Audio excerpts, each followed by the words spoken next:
हाय दोस्तों, आप सभी का फिर से एक बार विमर क्लासेस सिविल सर्विसेज में फिर से स्वागत करता हूं।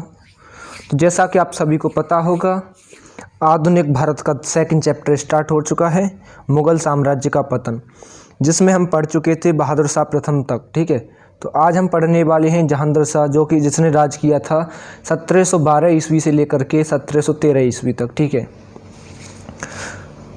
तो देखिए, जहांगीर शाह तैमूरी वंश का प्रथम अयोग्य शासक था। ठीक है, इसे लंपट मूर्ख भी कहा जाता था। जहांगीर शाह जो था वो तैमूरी वंश का शासक था और इसे लंपट मूर्ख के नाम से भी जानते थे। ठीक है, इसके शासनकाल में प्रशासन वस्तुतः जुल्फ़िकार खां के हाथ में था। ठीक है, इसके शासनकाल में प्रशासन जो था वो जुल्फ़िकार खां के हाथ में था, जो कि वजीर बन गया था। ठीक है, जिसे प्रधानमंत्री भी बोल सकते हो।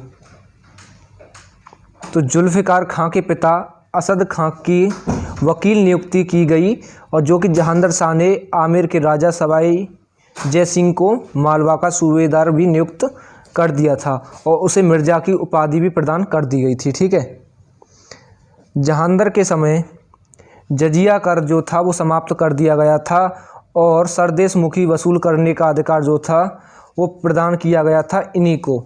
लेकिन इसकी जो वसूली की जाती थी वो मुग़लों के द्वारा की जाती थी। ठीक है, जो मराठा शासक थे वो दक्कन की चौथ व सरदेश मुखी इस शर्त पर दी गई थी कि उनकी वसूली मुग़ल अधिकारी ही करेंगे, और फिर मराठा अधिकारियों को ही दे देंगे उस वसूली को। ठीक है, और जहांगीर शाह जो था लाल कुंवरी नामक वेश्या से प्रेम करता था। ठीक है, तो उसने उसके रिश्तेदारों को उच्च पदों पर नियुक्त कर दिया, जिससे जहांगीर शाह के भतीजे फर्रुखशियार ने सम्राट के पद का दावा किया, और उसकी सहायता से सैयद बंधुओं ने की। फर्रुखशियार की जो सहायता की वो सैयद बंधुओं ने की थी। आगरा में जहांगीर के साथ 1713 ईस्वी में युद्ध हुआ, और जहांगीर पराजित हुआ, और बाद में उसकी हत्या भी कर दी गई थी। ठीक है, 1713 में उसकी हत्या कर दी थी और उसे मार दिया गया था 11 फरवरी 1713 ईस्वी में।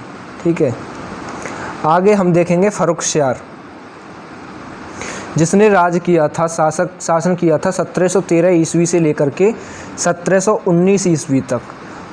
ठीक है, तो फर्रुखशियार को अपनी जीत सैयद बंधुओं में, जैसे सैयद अब्दुल्ला खां और सैयद हुसैन अली खां के कारण ही मिली थी। ठीक है, जो कि जहांगीर शाह का भतीजा था, और उसे मुग़ल दरबार के हिंदुस्तानी दल के नेता सैयद बंधु अब्दुल्ला खां और हुसैन अली की सहायता से सिंहासन पर बैठाया गया था। ठीक है, इसने अब्दुल्ला खां को प्रधानमंत्री यानी कि वज़ीर का पद और हुसैन अली को मीर बख्शी का पद नियुक्त करा दिया था।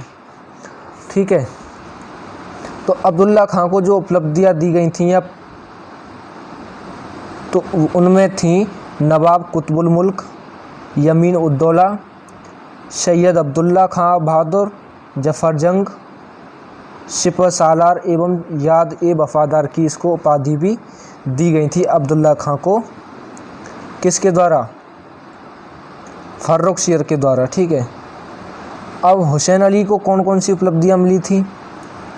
तो हुसैन अली को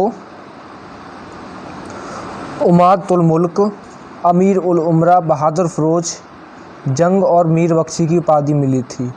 सिख नेता बंदा बहादुर की फर्रुखशियार के समय हत्या कर दी गई थी, और सैयद बंधुओं ने मराठा पेशवा बालाजी की सहायता से 1719 ईस्वी में हत्या कर दी थी।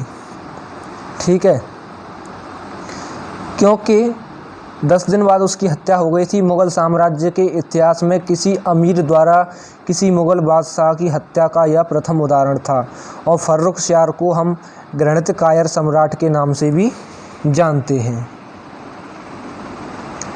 आगे देखिए, रफ़ी-उद-दरजात, तो इसने जो शासन किया था वो 28 फरवरी से 4 जून 1719 ईस्वी तक किया था रफ़ी-उद-दरजात ने। ठीक है, तो यह सबसे कम समय तक शासन करने वाला मुग़ल शासक था। इसको भी सैयद बंधुओं ने ही गद्दी पर बैठाया था। इस काल की उल्लेखनीय घटना जो थी वो नेकुशियर का विद्रोह था, जिसने आगरा के दुर्ग पर अधिकार कर स्वयं को सम्राट घोषित कर दिया।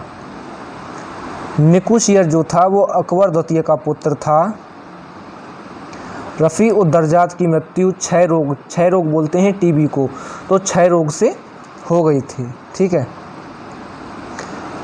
आगे देखिए रफ़ी उद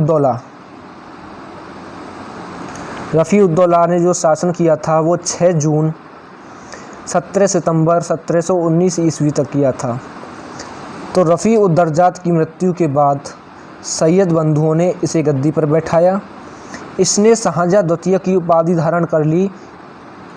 इसके बारे में देखो बताऊं मैं आपको, शाहजहाँ की उपाधि जो इसने धारण की थी, तो यह दूसरा शासक कम समय तक शासन किया इसने। यह दूसरे सबसे कम समय तक शासन करने वाला मुगल सम्राट था। इसके शासनकाल में अजीत सिंह अपनी विधवा पुत्री को मुगल हरम से वापस ले गया, जिसने पुनः हिंदू धर्म स्वीकार कर लिया था।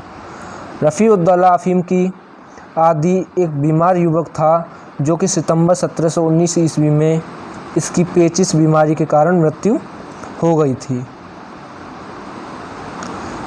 तो आज हमने रफ़ी उद दौला तक पढ़ा है। कल हम इसके बारे में आगे देखेंगे, जो कि मोहम्मद शाह, जिसे हम रोशन अख्तर के नाम से जानते हैं, अहमद शाह के बारे में भी पढ़ेंगे, आलमगीर द्वितीय के बारे में और शाहजहाँ तृतीय, शाह आलम द्वितीय, इन सभी के बारे में अगले लेक्चर में पढ़ेंगे। तो आज का वीडियो छोटा था, आगे आने वाला वीडियो इससे भी अच्छा कंटेंट देने की कोशिश करेंगे। तो आज का पसंद आया तो फ्रेंड्स वीडियो को लाइक कीजिएगा और शेयर करना ना भूलें, और कमेंट करके हमें ज़रूर बताएं आपके मन में अगर कोई भी डाउट हो तो। और व्हाट्सएप ग्रुप का लिंक आपको डिस्क्रिप्शन बॉक्स में मिल जाएगा, वहाँ से आप इसको ज्वाइन कर सकते हो। धन्यवाद।